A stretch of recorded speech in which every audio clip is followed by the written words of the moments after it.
Welcome to Political Beatdown. I'm Ben Meiselas, joined by Michael Cohen. Moments ago, a public meeting was held by Donald Trump with ambassadors where, of course, the press was asking about Trump's top officials in a group text thread talking about war plans and other sensitive compartmented information.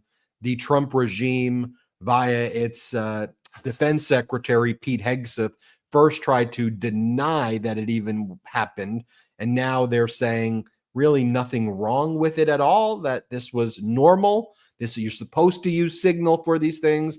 They're trying to lie to the American public and say that there was no classified information. Let me take you inside to moments ago from this presser that Donald Trump held.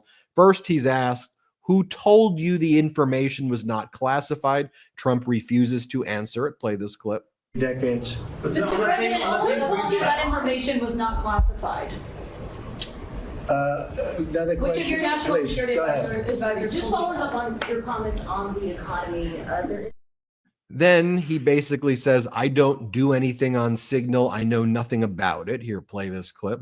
national security was put at risk, Mr. President? of senior officials using Signal. Do I plan to ban who? The use of Signal to communicate from senior officials. Well, I don't know what is. I don't know anything about Signal. I wasn't involved in this, but I just heard about it, and I hear it's used by a lot of groups. It's used by the media a lot.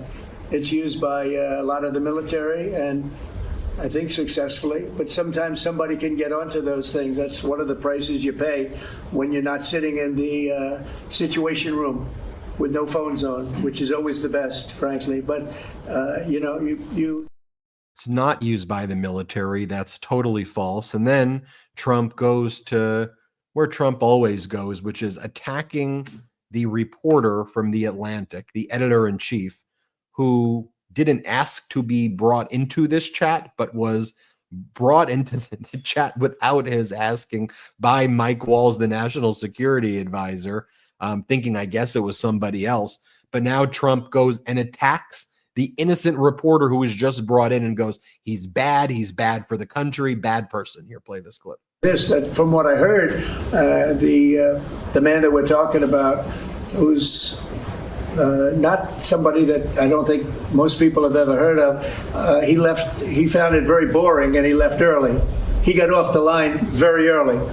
So I can't speak to it other than that. So he's made up a lot of stories, and I think he's basically bad for the country. But it's a failing venture, very failing venture. They're very upset, and a thing like this is publicity for them. But thing like this is publicity for them. It's not accurate. That's the whole problem. When you sit and you listen to this group of liars, I had two thoughts onto this one. First and foremost, Trump turns around and says that the information, and by the way, Hegseth and Radcliffe and all of them said that this information is not classified. Okay, let me be clear about something here. Not Pete Hegseth, not Radcliffe, not Tulsi Gabbard, not even J.D. Vance can declassify information. That declassification status can only be done by the President of the United States. So my question to you, Ben, and to all of our brigaders here, if that's the case, why doesn't just one journalist that's there in the room say, wait, Mr. President, you're saying it's not classified information? Will you publicly state right now that you are declassifying that information, if in fact it is classified, so that Jeffrey Goldberg can release it unredacted to the American people? And then we could make a determination on our own whether or not it is or it's not information that should not have been put on Signal, which is an app that you kind of use if you're setting up a barbecue or a pizza party after work. Certainly, government does not use Signal, especially when one of the people, and I'm talking about Steve Witkoff, happened to be in Russia, or he was with the Russians at the time in Saudi Arabia. This is so abnormal. He was in Moscow. He was in Moscow. In Moscow. I mean, this is so abnormal. Understand that the second you get into Moscow, somehow or another, your phone is cloned. I mean, this is so bad, and worse is that they're lying. So if in fact the info is not classified, let Trump say so and let him declassify it if in fact it is. In that way, there would be no repercussions whatsoever to Jeffrey Goldberg. This is one of those things that gets filtered through the destruction of the Overton window in this new kakistocracy, idiocracy world where it would be unfathomable that anybody on that group thread in normal times would be able to keep their job, right? It's essentially a per se violation of the Espionage Act, which doesn't even necessarily look towards intent. It deals with the mishandling of classified information. It's not a close call whether or not this was classified information. It is the most classified information, the highest level, because it involves war plans. Within those messages, it also talks about disagreements that were existing at the time between what the vice president thought about the timing, locations, and the means of the attack, as well as Trump's view or other Trump advisors' view on the attack. Those types of deliberations necessarily take place in SCIFs, sensitive compartmented information facilities.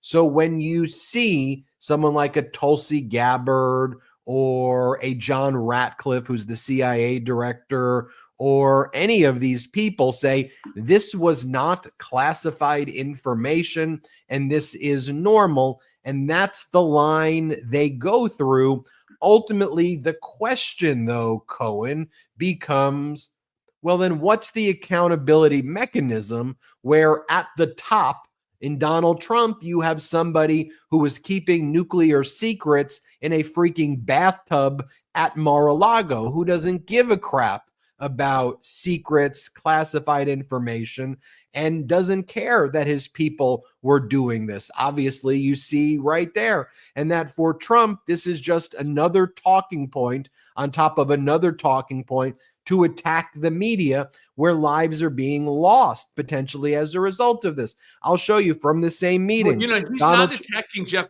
Ben. He's not attacking Jeff Goldberg simply like the way he attacks, for example, he used to attack Jim Acosta, who would ask him rough questions. He's attacking Jeffrey Goldberg because he needs that in order to prove his narrative. That's the only reason why. And because Jeff Goldberg is coming out and telling the truth, which is that he was added accidentally to this Signal chat. You ask me, I'll tell you how I think he got mistakenly added. All right.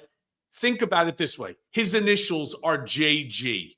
Probably Mike Walls was thinking JG instead, JD Vance, and hit JG instead. And they have Goldberg on there because they all leak information to the press via Signal. All right.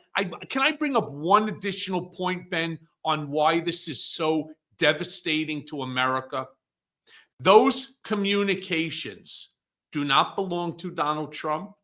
They don't belong to Kash Patel, Tulsi Gabbard, Pete Hegseth, Marco Rubio, or any of the individuals that were on that chat. They belong to you. They belong to me. They belong to Ben. They belong to the American people. You will all remember the big fight over the Mar-a-Lago documents with NARA, the National Archives. Those documents need to be preserved. They need to be made part of the record so that they could be looked at in the future if necessary. As we all know, anybody who has Signal, after a certain period of time, now you could change the program, you can make them disappear in a minute, in 5 minutes, in an hour, in 5 hours, 24 hours, or in a week. Those documents will disappear, meaning that NARA will never be able to get their hands on those documents, which is a violation of the Espionage Act. And that's Cohen, why this this is important. This was not the only Signal chat that exists. It's clear because no one objected to it that this was their normal course, right? Which means this is how they are communicating on everything. And as you mentioned, Steve Witkoff, who was on this group Signal chat while it was taking place, he was in Moscow at the time. He was meeting literally with Putin. He was in the Kremlin, not at the Kremlin, in it. And then he came back to the US with all of the Putin talking points. I trust Putin. Putin will never do anything bad to Europe. Putin's a good guy. And then attacking Zelensky and attacking the Ukrainian people and Ukrainian heritage. So one of the talking points we're hearing from the Trump regime also, though, is that, look, nothing bad happened. The mission went fine. So what are we even complaining about? And the question is we don't know that. What do you even mean? We don't know one way or another. We know what you said went down, but we have no clue if other operational issues were compromised, or we know that sources, methods, identities of secret agents were on this chat as well, based on what Jeff Goldberg would not publish. And then what does Trump do? To your point, yeah, he's attacking the Atlantic. He calls Jeff Goldberg a sleazebag. He uses the word sleaze. And I just want everybody to think, I don't care. Who cares what political party you're on right now? Just think about it like this. A government is discussing highly classified war plans. They accidentally invite a reporter who didn't ask to be invited.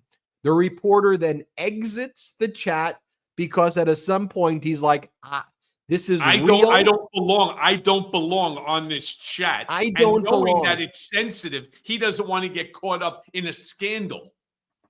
And then the response is to call that individual a sleaze bag, a professional who didn't even want to be there is a sleaze bag. I just want Hey, Ben, let me ask you this question. If you were hypothetically placed onto that chat, would you have done the same thing as Goldberg and actually left the chat, or would you stay on it and then just kept reading it? I know, to be honest with you, and I want to be honest here, there's not a fucking prayer in the world that I am exiting from that chat. Now, initially, he did not think that this was real. He only realized it was legitimate when they started getting the information about the attack taking place in Yemen and saying, oh my God, all this shit is right.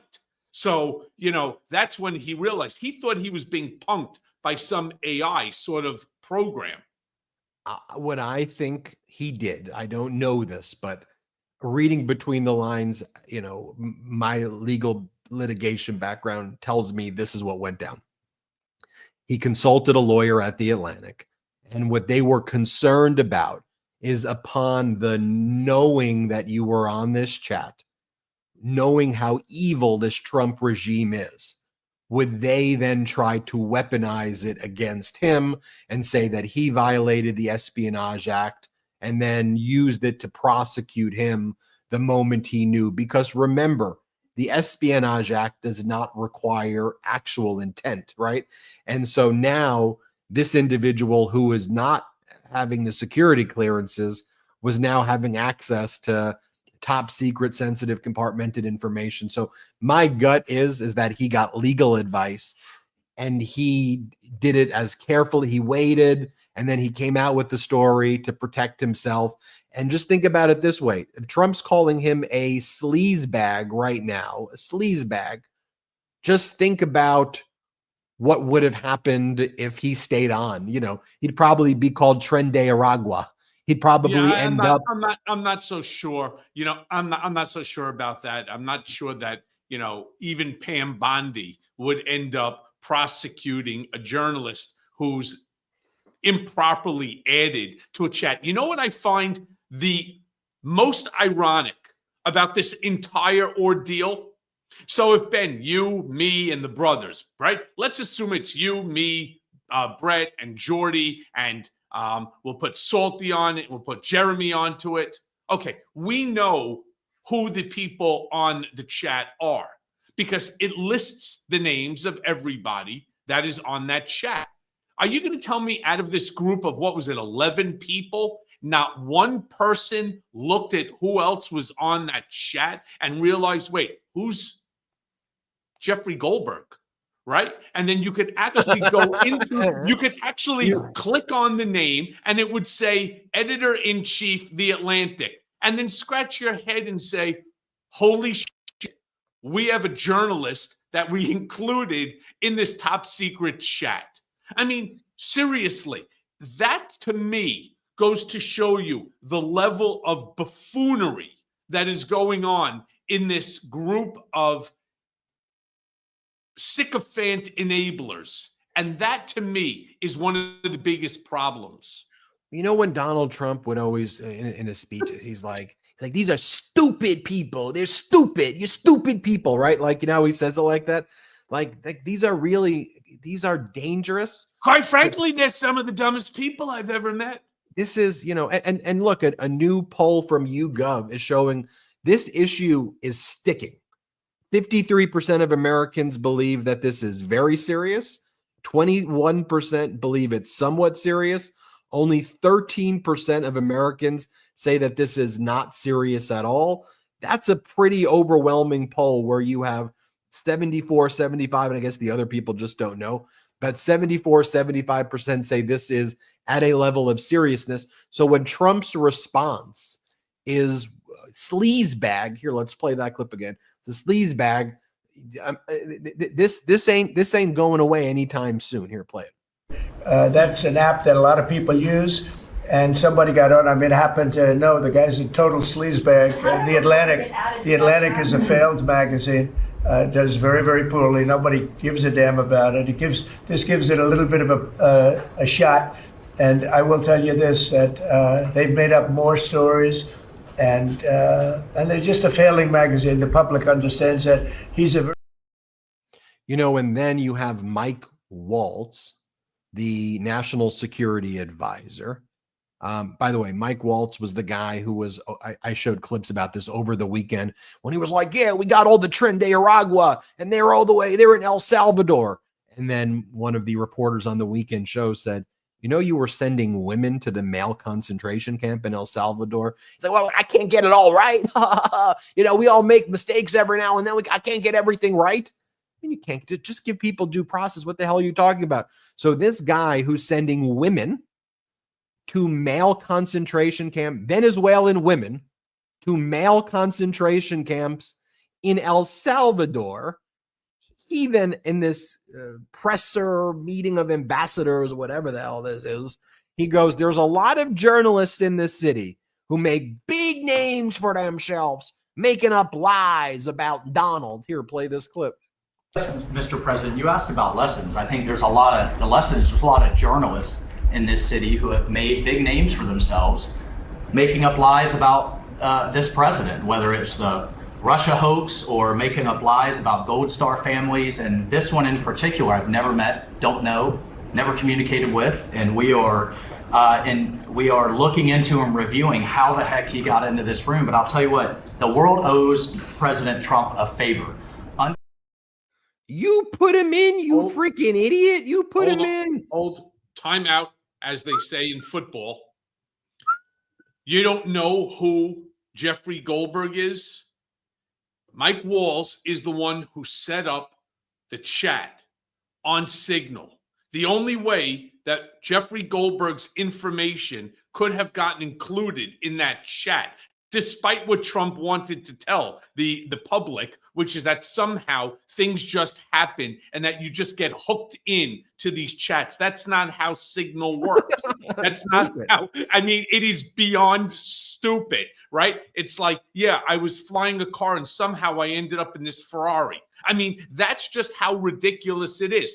This guy has to have him as a contact in his phone in order for Signal to then turn around and include him in the chat. Once again, they are lying to the American people. Now, yes, I want to say this. I am thankful that Jeffrey Goldberg is a decent and an honorable American, that he did not do anything with this information. But what if hypothetically that information went to somebody else, somebody maybe from a foreign outlet, maybe somebody who isn't as honorable as Jeffrey Goldberg? And what if it then placed the lives of soldiers or our national security in jeopardy? Then what? We would be having a very different conversation. This conversation is not about what the end result of this incursion, of this attack against the Houthis are. That's not what this signal gate is about. It's about the fact that Trump thinks that our representatives, that the leaders, that the secretaries of these various different agencies should even be using Signal, let alone using Signal for top secret documentation.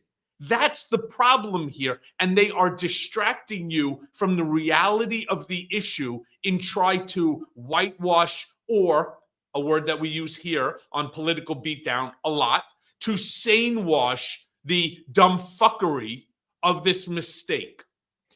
And Cohen, as I watch Mike Walls or yesterday Pete Hegseth, they're playing to an audience of one right there, right? It's Donald Trump.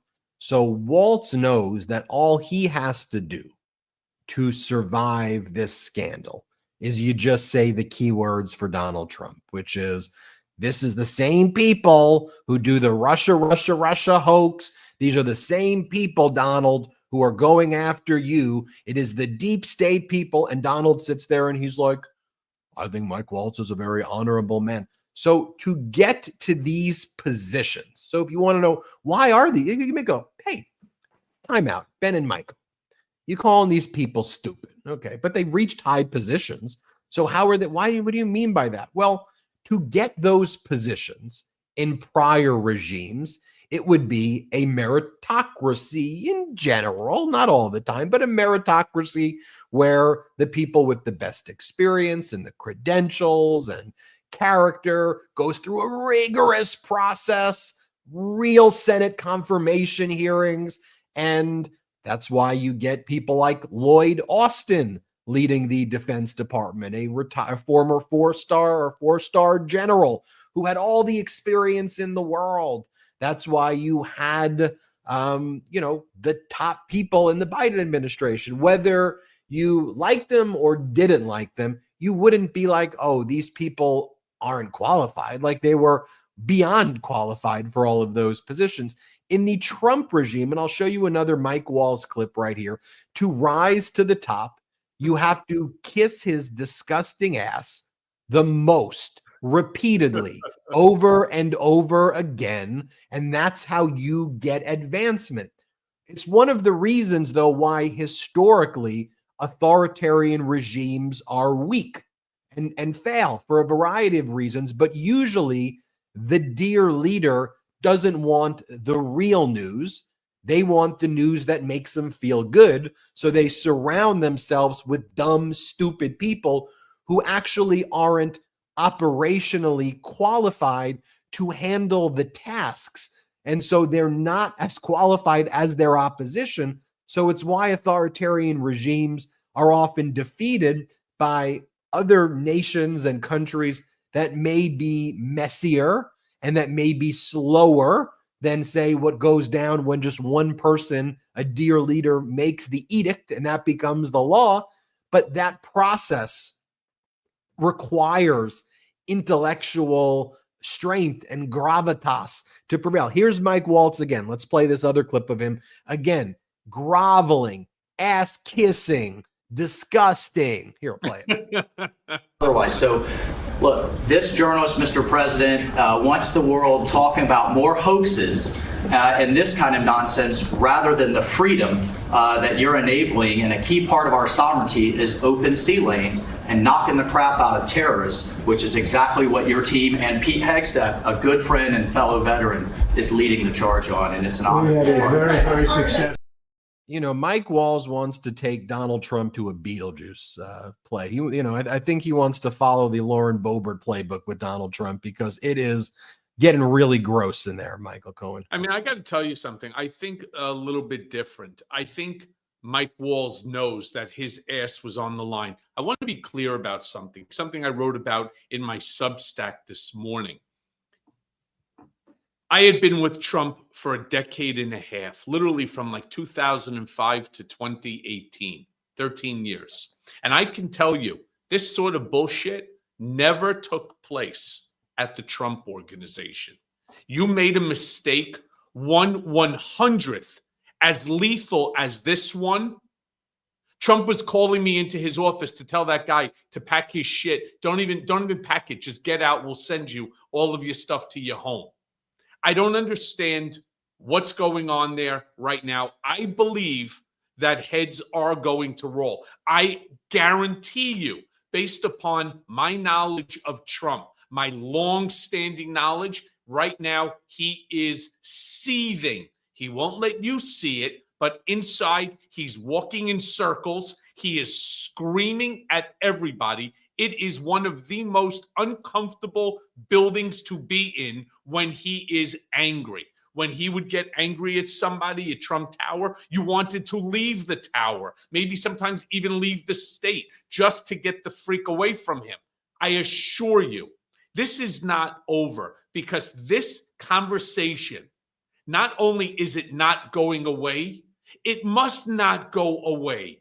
This conversation is so important. They placed our national security at risk. It is the true one job that the president actually has. All of this other stuff, that's the operation of the country. The president's specific and primary purpose is to keep the American people, to keep America safe. What they did today by doing this on Signal, this Signal Gate, by putting top secret information, war operational plans on a non-secured app that you can get by downloading it off the Apple Store. This does not keep America safe. This places all of our lives in this country, our national security, in jeopardy. And I assure you, this gaffe is not going to go unnoticed. No different than, I believe, the Howard Lutnick gaffe, which was beyond obnoxious and just disgraceful about elderly people. There were so many gaffes in like the last 5 days. I think it's like 6 major ones.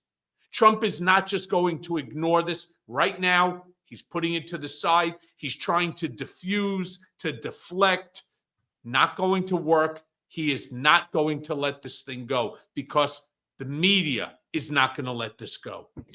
Because, as they say in Captain Phillips, we are the media now. We said we're the captain of this ship now, and we're not going to let it go. We're going to take our first super quick break of the show. Patreon.com/Political Beatdown. Michael Cohen and I will be announcing shortly when our Zoom meeting is going to be. Check out Mea Culpa podcast, the audio podcast that Michael Cohen does on the Midas Touch Network, the blue one when you search for it, not the red one.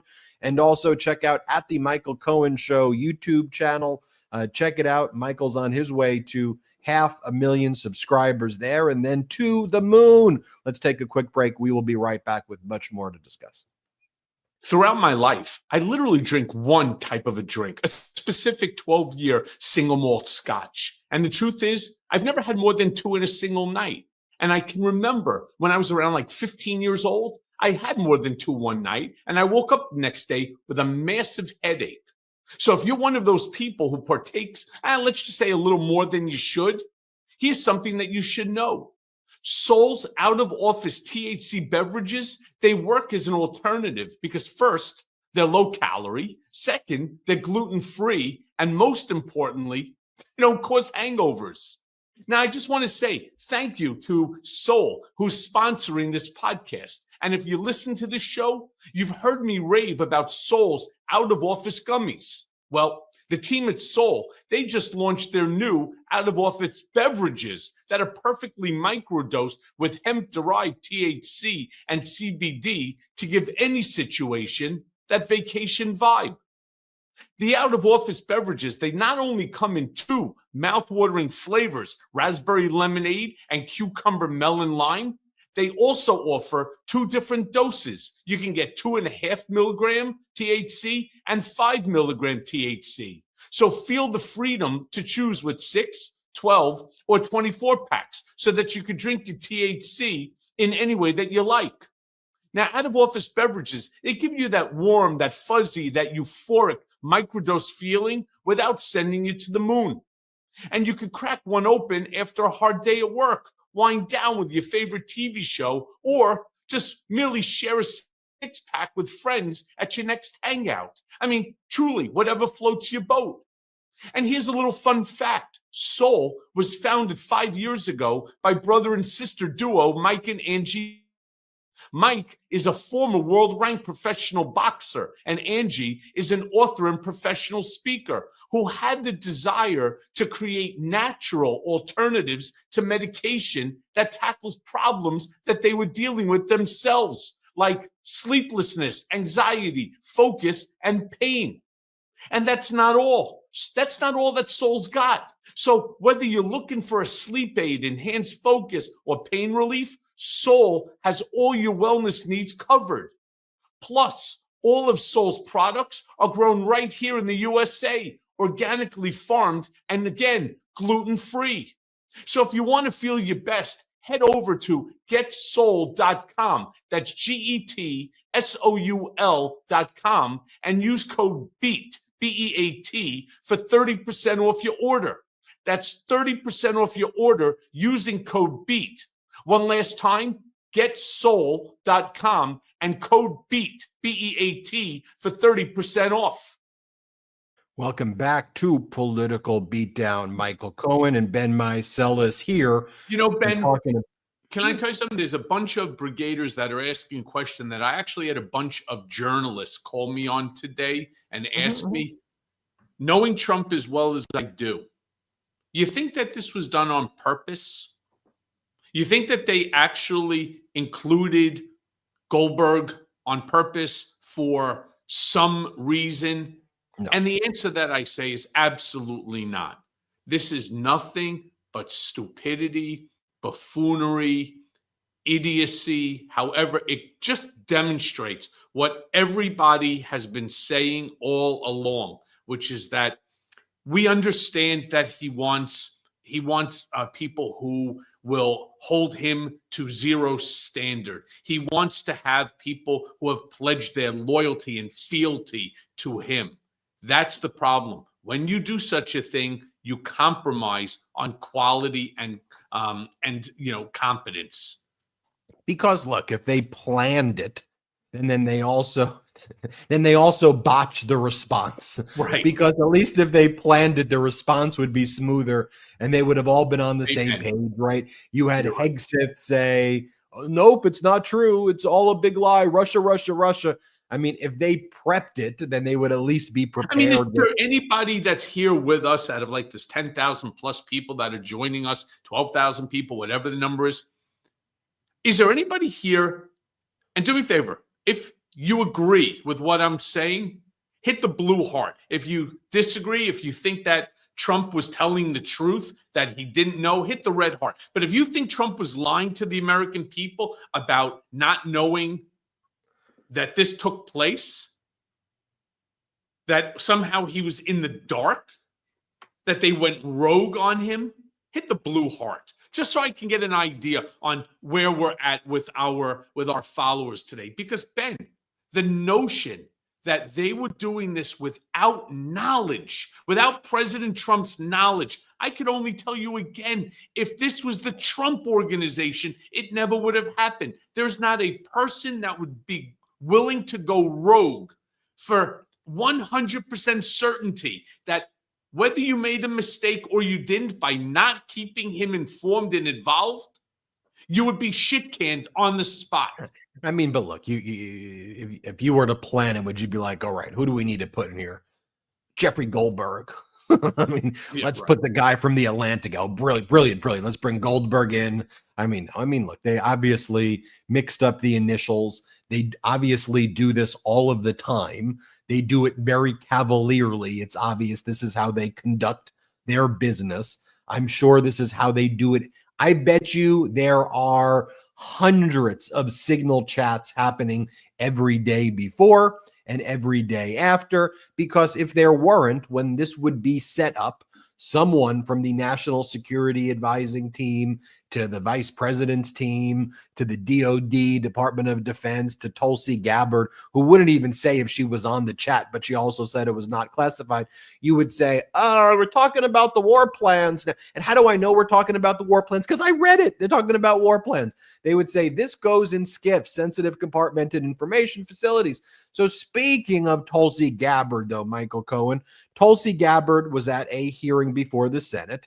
And so she was asked, are you TG in the chat? Because it seems to be you, and you're saying that it's not classified info. So let us know. Are you TG? Here's her response. Let's show it. So, Director Gabbard, did you participate in the group chat with Secretary of Defense and other Trump senior officials discussing the Yemen war plans? Senator, I don't want to get into the specifics. Ma'am, were you on? You're not going to be willing to address. So you're not, are you denying, Matt, will you answer my question, ma'am? You were not TG on this group chat? I'm not going to get into the specifics. So you refuse to acknowledge whether you were on this group chat?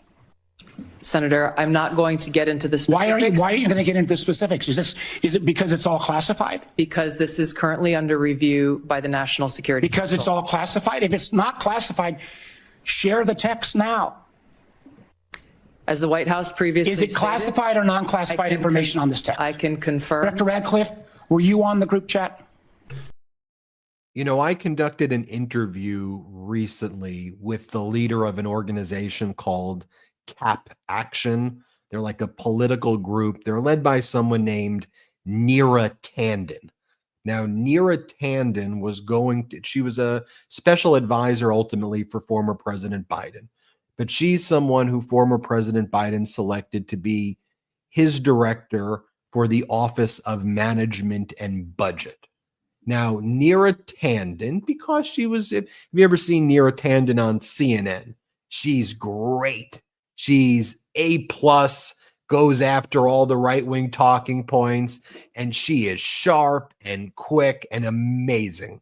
And Asen does some of the clips from our team. But her nomination at the Office of Management and Budget was derailed because she had a few tweets where I think she called Ted Cruz like a vampire or Mitch McConnell like a bloodthirsty vampire. It was words to that effect. And so she sent a few tweets like that. And for the Neera Tanden confirmation, she lost some support of Democrats over some mean tweets, and none of the Republicans supported her. Okay. With Tulsi Gabbard, with Pete Hegseth, with RFK Jr., with Dr. Oz, I could name everybody basically in Donald Trump's cabinet. These are not just unqualified people. They are overtly dangerous people. And there are an entirely different set of rules that apply, even to what we're watching right there. What we just saw there is not normal behavior. This isn't constitutional crisis. It's beyond it. What we watch there is the manifestation of authoritarianism, where a senator is asking basic questions, where this director of national intelligence, Tulsi Gabbard, says it's not classified. So the senator says, okay, it's not classified. So are you TG? And then she goes, I'm not going to answer the question. In any other normal time, though, that's it. You're done. You're fired. You lose your job. That's it. Mike Waltz, you invite an editor from a magazine. You're done. You're fired. You lose your job. You're probably indicted. You probably are immediately indicted by the Department of Justice from your own party, which is supposed to be independent. So when we watch this, he play this other clip, Jeremy, where she's like, there are no classified materials. It's not classified. This is normal stuff. It's not. And we, the new media, have to make sure that we reiterate that point to the American people over and over again as it gets filtered through a lens by corporate news. Like, this is politics. This ain't. This has never happened before. Politics. This is not. You're so right, Ben. This is not politics. All right. This is Trumpism. Play the clip. Contact the defense secretary or others after this specific military planning was put out and say, hey, we should be doing this in a skiff?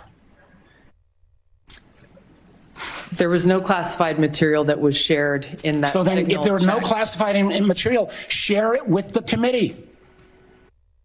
You can't have it both ways. These are important jobs. This is our national security. Bobbing and weaving and trying to, filibuster your answer. So please answer. She goes, there was no classified materials that were shared in the chat. Then you have MAGA Republican Representative Pat Harrigan. He goes on Fox regime media, and his thing is, mistakes happen. Oopsie. We can do some oopsies here, right? Oopsies are cool. At least a bunch of Republicans, senators, and members of Congress acknowledged outright that this needs to be looked at, that there's a mistake here. But that's like acknowledging. Ben, you got to give at least a tiny drop of credit to these people that are willing to even go that far as to state the obvious. But that shows you the complete obliteration of the Overton window, that you have to give people credit for saying the sky is blue, the grass is green. It's like, oh, yay, you said that stealing national secrets is bad. Okay, I'm with you. Like, it is a very basic task. My baby girl just said dada. And it's impressive because she's 6 months and she said dada. Mama's a little upset that dada was the first word, but it's easier to say D than M. So that's the real reason why. Otherwise, I'm confident she would say mama. But then she said dada. Oh my God, it's her first word. At the highest level of our national security apparatus, I don't need to give people credit for saying stealing our national security secret. You said dada. Okay, guys. Yep. It's like, these people are so freaking dumb. They're so freaking dangerous that then they want me to like throw them like a sardine, like they're a dolphin, and they go, ooh, ooh, ooh, ooh, ooh, ooh. When they just do the most basic stupid task. Here's MAGA Republican Pat Harrigan. Here's what he has to say. Here, play this clip. Is that we had a successful operation in Yemen. The mission was not compromised. From an execution perspective, and ultimately President Trump was able to send a very strong message to our adversaries, to Iran, to the Houthi leadership, saying things are going to be very different under the Trump administration than they were underneath the Biden administration. Well, I think that's a very important point that you just said. I mean, mistakes happen. Mistakes happen all the time. And at the end of the day, let's talk about ramifications. That's where they're going. I mean, I show you those clips not to kind of force feed you Fox clips. I show you them because I want you to see what state regime media actually looks like and how they are amplifying all of this ridiculousness and trying to normalize it. And they continue to pump their people up and their viewers with this crap. They then bring Dan Crenshaw in, who was like a Navy SEAL. This guy was special forces. He knows how dangerous this is. And then Dan Crenshaw goes on and he's like, look, if Pete Hegseth is saying that there's nothing classified, we just need to move on. We should just move on. Here, play this clip. No one was texting war plans. Dan, it seems this was obviously a mistake. The guy was put on the chat. Your reaction and the threat here. Yeah, look, it's a mistake and we got to move on. If Secretary Hegseth says there was no classified information, I'll take him at his word. until I see otherwise. The texts that were published in the paper, obviously it's not great. You don't want to be adding journalists to what is a sensitive conversation, but I didn't see anything that even came close to meeting the level of classified, but I also don't know. So if Mr. Hegseth is saying that, I'll take him at his word. Congressman. His job is literally oversight, right? Like Cohen, that's like an accountant. We're heading into tax season, right? It's like the accountant saying, look, at the end of, I know you've had a bad history with accountants. So maybe not the right one. Maybe not the right scenario to throw. But maybe I'll use another. But it's like someone whose job is to do oversight, saying it's like going to the doctor, right? And then he turns around and you got this big gigantic boil going on your arm, and he says, "Yeah, you may want to have that thing aspirated, or you may want to have it biopsied." I couldn't agree with Cohen. It's about that time for a two-finger salute. Who's it going to go to? Look, it has to go to all of these Republicans that refuse to at least hold these individuals accountable for what we all know is a violation of protocol. Just call it that. Yes, it was a violation of protocol. No, they should not be using Signal. And we are going to get to the bottom of it to make sure that it doesn't happen again. We are going to make sure, thank God, that there was no adverse reaction and there was no adverse effect. But you're 100% correct that this individual, number one, should not have been included in this confidential classified chat. And more importantly, they should not be using Signal altogether. And to all of those Republicans that want to lie to us, to bullshit us, to think that we're stupid, that whatever mistakes that they made, no matter how grave, no matter how significant to our national security, to our lives, to our families, our children and grandchildren and neighbors and everyone, to our lives. The fact that they could lie to each and every one of us to whitewash and sanewash this group of buffoons. Fuck you all. Because I'm sick of it too. I'm sick of it. That's why you watch Political Beatdown right there. Occasionally you get the baby girl crying in the background. You get She's Cohen. So cute. She's allowed. I was debating when I was doing this network. I was thinking to myself, do I build a wall to not hear the noises in my house? But I thought part of the charm of the show is you get to hear what's really going on in the house in the middle of it all. I do want to share this though as well, because I think it's an important thing to show. Let's show Senator Bernie Sanders speaking in front of about 100,000 people over 5 events this past weekend. Here's Senator Sanders. He was in Denver, 35,000 people. He was in Tucson, 25,000 people. Tempe, about 15,000 people. He was in Greeley, Colorado. The whole place in Greeley has 100,000. He drew 11,000 in Greeley. Here he is saying, start doing these. What'd you say? You and I should start doing some of these town halls. You want to do a Cohen and Ben Beatdown town hall? Damn straight. I'm going to have to travel out to New York. You're going to come out to LA. Where are we going to go? And everywhere in between. Coming to a town near you. We'll ask our brigaders what they think, but go ahead. Let's play us out with Bernie Sanders, Senator Sanders. Let's play it. Absolutely important is for us never to forget we are today the wealthiest nation in the history of the world. There is no excuse for 800,000 people to be sleeping out on the streets. There is no excuse for 20 million people, including people right here, paying 40 or 50% of their limited incomes for housing. This is America. We can build 4 million units of low-income and affordable housing. We can lower rents. This is America. We should not be the only major nation on earth not to guarantee health care to all people as a human right.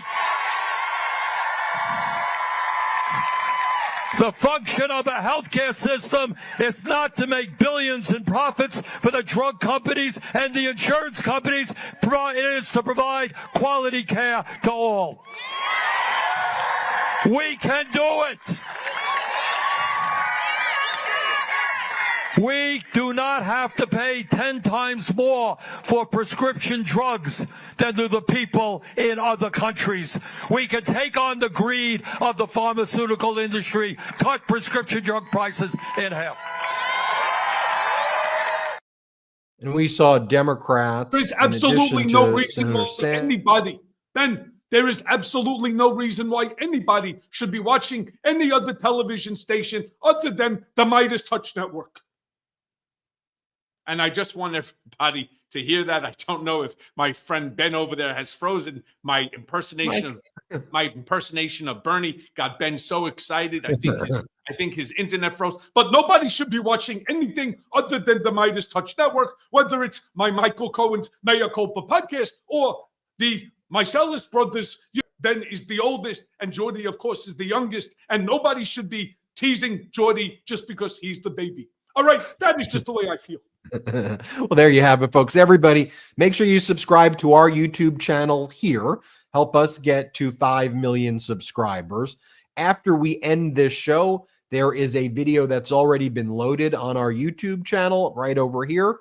So just click on it. It goes through that entire disastrous hearing or meeting that Donald Trump held earlier today. It's live right now on our feed. Make sure the whole audience here goes and watches that as soon as this ends. Then go to @The Michael Cohen Show YouTube channel. Subscribe to Cohen's YouTube channel. Help Cohen get to 1 million subscribers there.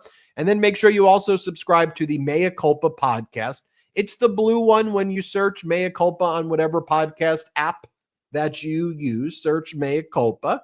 And then make sure you also subscribe to Political Beatdown. And then patreon.com/Political Beatdown. Cohen and I are so thrilled to meet with each and every one of you. We're going to announce when our next meeting is going to be. So you click patreon.com. You go to patreon.com/Political Beatdown. You click on the Zoom link. And then you'll be able to meet Cohen and I. It's a secret link when we announce it. It's not going to be after this show. We're going to announce it soon, though. But we don't have outside investors, so it helps grow this network as well. Thank you, everybody, for this is a fun one. You know, some serious topics, of course. I don't want to make light of this because there are real serious implications. But I want everybody to fight. I want to rally the troops. We're in this together. Thank you, mods. Thank you, Beatdown Brigaders. Thank you, Midas Mighty. We're grateful for you, and we'll see you next time on Political Beatdown. Shout out Brigaders. Shout out Midas Mighty.